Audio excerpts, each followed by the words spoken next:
Ahoy, hoy, Pancasters! I'm Pavo. And I'm Neil. And welcome to the latest episode of That's No Moon. It's a podcast. It's your weekly dose of all news that is Star Wars. Just Star Wars and nothing else but Star Wars. Star Wars, Star Wars, Star Wars. Star Wars. Star Wars. Would you like to start this week, Neil, or shall I start? Because who's got the two you stories? start. I'll start. Yes, I'll start. do. Well, we are now just, as we record this, 23 days away in England and the UK and Europe from Rogue One starting and opening up. And tickets are now on sale. Whoop, whoop, whoop. Now, I don't know if they're on sale in America yet, but they are definitely on sale in and around Europe, ready for the opening night. Neil, have you bought your tickets yet? No. Wonderful. Great start to the show. Well, there is a reason which I can't really explain on here, so I haven't bought them yet because... For that reason. I want to say, but I can't, can we? You can't, no. We're not allowed to say. So I can't say, but there is a reason why. But I will be buying extra tickets because the family want to go and see it. So I would imagine the following week, the weekend after release, I will be trotting off. So how many times do you think that because how many times did you see The Force Awakens? 4 at the cinema and then 1 at the open air thing. So 5 on the big screen. Right. And so how many times do you think you'll see... Do you think you'll see it the same amount of times? No, I don't think so. I don't tend to go more than once to the cinema. It's only because certain people hadn't seen it that I went with them. And it took a while. So I saw twice on the big screen, once with, on my...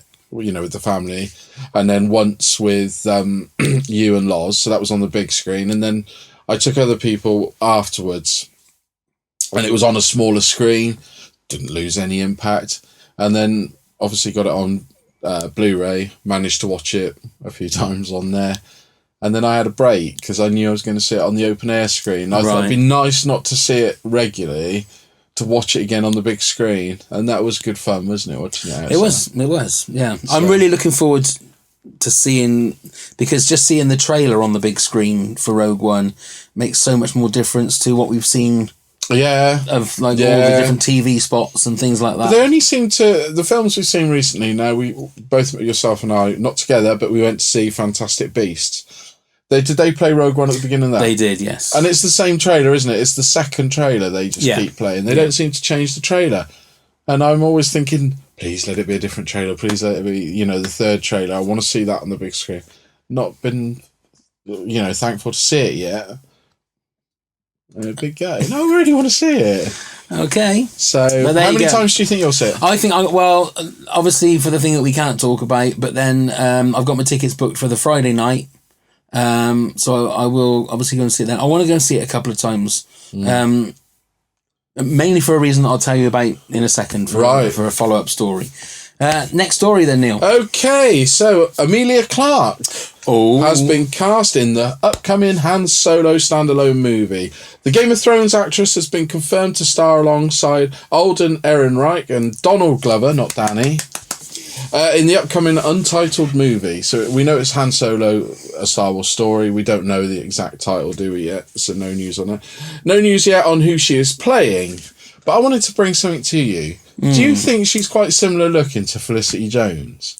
In a sense. I mean, they're not like... They could be. I saw this when you wrote your show notes, and no. I don't think there's a link between the two characters, but I actually think there's a similarity between them in looks. And I just thought about this, and I thought to myself, do they like that type of lady? The look of the lady? Well, as in a young white lady? No, sort of like the brunette and the slenderer of the more petite lady. Maybe. I mean, yeah, Carrie Fisher was the same. Felicity Jones is quite petite. Daisy Ridley is a slender. She's quite petite, and I just think it seems to be like a trend. But then Gwendolyn Christie comes along. Yeah, but you don't see her, do you? And blows up, but she's still sort of there. And then also that woman that dances with Jabba, not Ula, but I wouldn't say they were quite stars of the show. The other That's what I meant. Yeah, I mean, don't know. I don't, by any stretch of the imagination, think there's any connection. I don't think they would even go down that route. But why I said it was, I just really thought to myself, well, they're very similar looking. Yeah, it wouldn't make any sense story wise. No. And it would make everything too perfect. If that one happens to be from this one, and I hope they don't do that. I'm pretty sure they won't. No, I'm pretty certain they won't. But it just struck me when I first saw it, and that's why I brought it up. I thought, well, that's quite similar casting, and I wonder why. I mean, it's thing is though, I always I like. What's her name? Emilia Clarke. I like Emilia Clarke. I bet you do. But I like her in Game of Thrones. Everything else that I've seen her in, she's not very good. Well, she was awful in Terminator. She was miscast in Terminator. Yeah. She should have been nowhere near Sarah Connor. And that's no disrespect to her. I think that the movie was just bad. Well, she was in a bad movie. Everyone was bad in that film. But I only ever think of her as someone with blonde hair. Because that's how I like to see her, as blonde. And no clothes on. Well, yeah, but that's been a long time. She hasn't been in last series, didn't she? Yeah, but that's never her now, is it? It's always a only body double from the back, isn't it? I thought. Well, I've always just don't like getting her boobies out. Boobies. But yeah, I mean, look. Hopefully, it's going to be a great movie, so she'll be great in it. I hope it's like you said. We've said before. I hope it's a great comedy action. Because it has every right to be a comedy that's action. what it should be. That's the vein of that movie. That's what it should be. Maybe it is going to go an R-rated Star Wars movie. And she'll be getting her boobies out. I don't know but why would a Han Solo movie be R-rated? Be like, Adventures of Confessions of a Window Cleaner. It's going to be like that. So they're going to get Robin Asquith to play Han Solo. Or play his dad. Robin Asquith is Chewie. Robin Asquith could be Han Solo's dad. Yeah.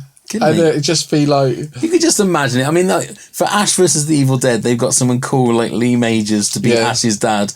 And yet in Star Wars, it's Robin Asquith. People in America are not going to know who Robin Asquith is. They might do if they're a fan of the Confession. But look up Confessions of a Window Cleaner on YouTube. You'll be able to, I'm sure you can watch the whole film.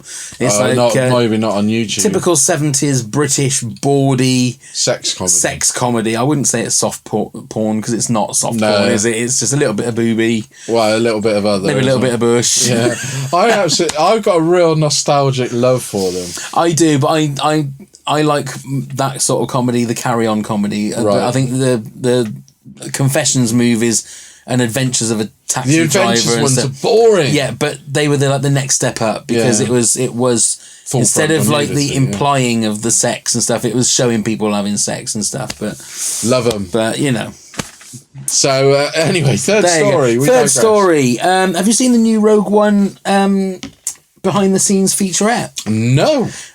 You've not? No, I haven't yet. Well, there you go. I've had a very hectic weekend. You have. Well, it came out last week. Right. And it's very much in the vein of the one that was before. It's got a lot of the stars talking about being in Star Wars and the thought of being in Star Wars. But it also shows you how close in design it is to A New Hope. Oh, okay. It's only about 2 minutes long, so it's really worth watching, and it does again just get you ready for it. The question I wanted to ask you from that is, how do you think Rogue One has done in regards to its publicity?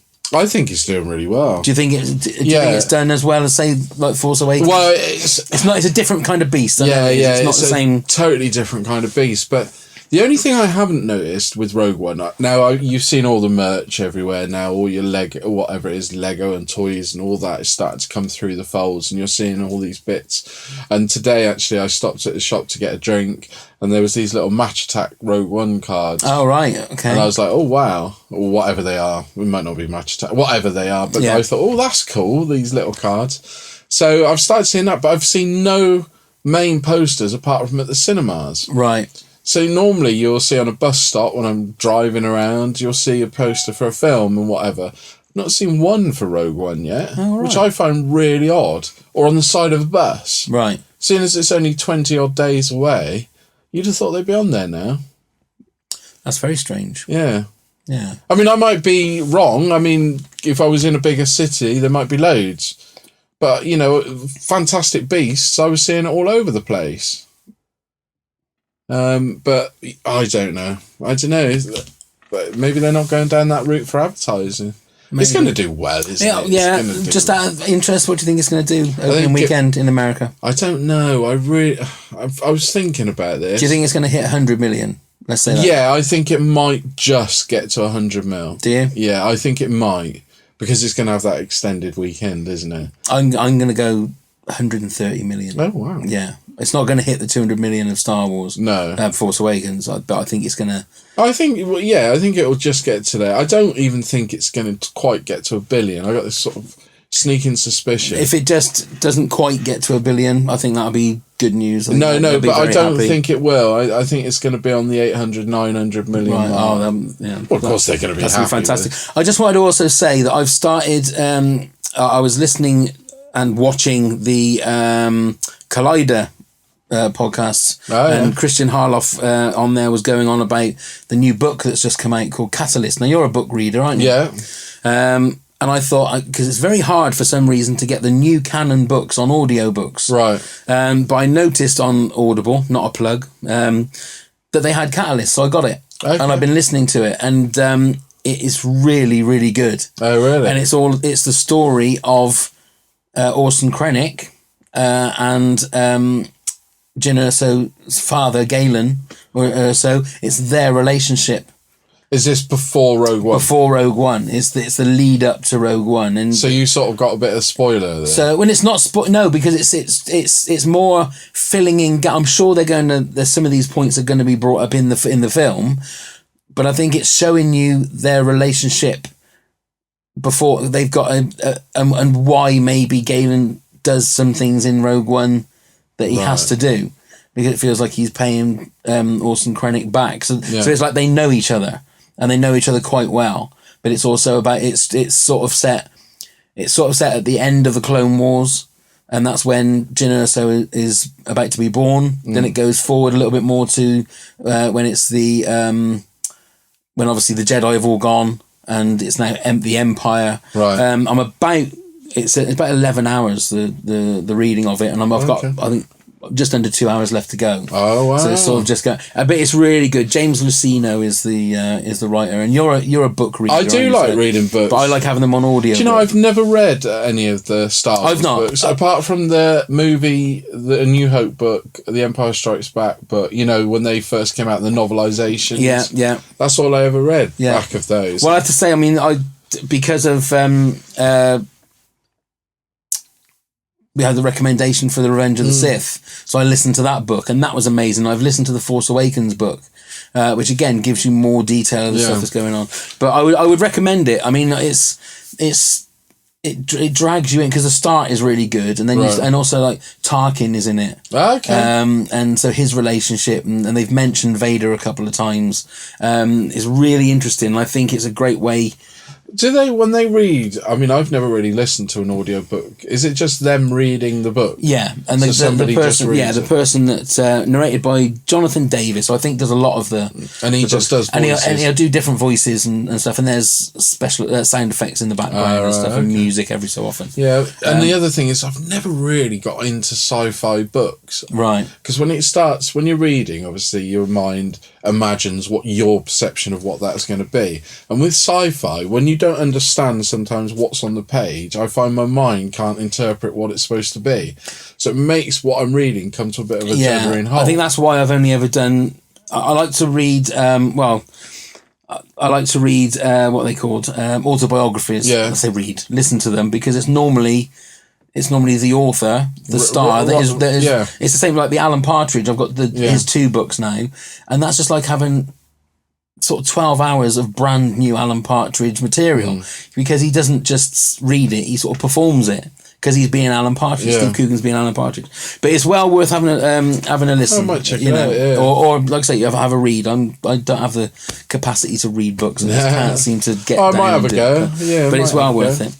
So there you go. Yes, well, exciting stuff. So if you've got any comments about Rogue One, what do you think it's going to take on its opening weekend, either in the UK or in the US? Let us know on the comments below, please do. And likewise with the casting of Emilia Clarke, does she look like Felicity Jones? You tell us. I mean, am I right? Am I wrong? Indeed. We like to hear. Comment below. And also, I was just going to say, if you've read Catalyst or you're thinking of reading it, let us know what you think. Let us know what you think. I've got this theory about Rogue One and about Krennic.